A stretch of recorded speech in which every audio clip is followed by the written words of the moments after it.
I'm going to need your license and insurance, please. You're double parked right now. He's double parked. That's not the officer asking that question or making that statement. A group of North Texans has gone on cop watch, following police around on their patrols and videotaping the confrontations, and you might not like what you end up seeing here tonight. Fox 4's Brandon Todd joining us from the Arlington Police Department.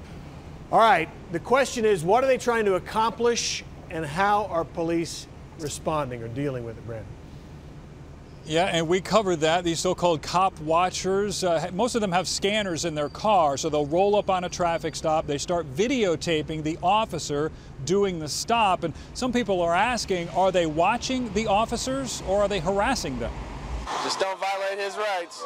This is the most recent cop watch from this past weekend. An Arlington officer has stopped someone. The watchers, holding their cell phones, begin recording and then talking about the female officer on scene. She's a little sassy. So what's the point? The whole idea of my cop watch is to let the police know that as they watch us, we're watching them. Jose Vela with Dallas Cop Block says his group and others like the Tarrant County Peaceful Streets Project are trying to hold police accountable. He says they've already seen Arlington police officers speeding.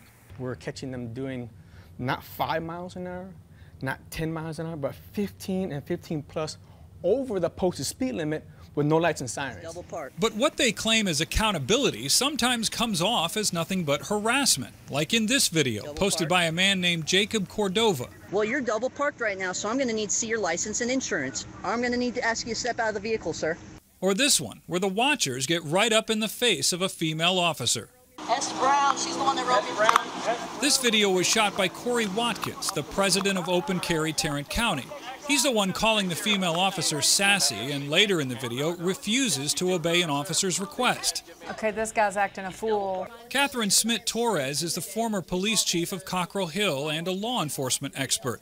She says what the watchers are doing is taking away an officer's concentration on the matter at hand and is flat out dangerous. The person's safety whom he has stopped, his own safety, the traffic around, whatever's going on, he cannot focus on that because now he's got to worry about this person who's getting themselves involved in this scene. You're going to jail if you don't back up. Brother, you need an investigation. You need to back up with him. Brother, I can't go any further. Back up over there with him.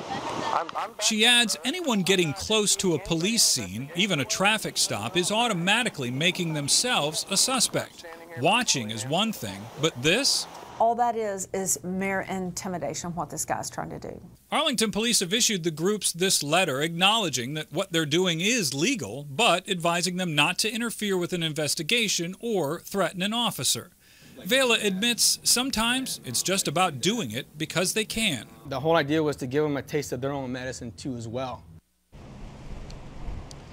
Corey Watkins couldn't talk to us on camera, but he did tell me over the phone that they're just trying to hold police accountable. As for Jacob Cordova's video, I was told he never speaks to reporters. He is a friend of Corey Watkins, though. I asked Corey to give my phone number to Jacob so that I could call him and talk to him. He never called. Steve? Yeah, it sounds like Cordova, while holding the officers accountable, doesn't want to be accountable for his own actions, doesn't want his face on TV, doesn't want to have to own it.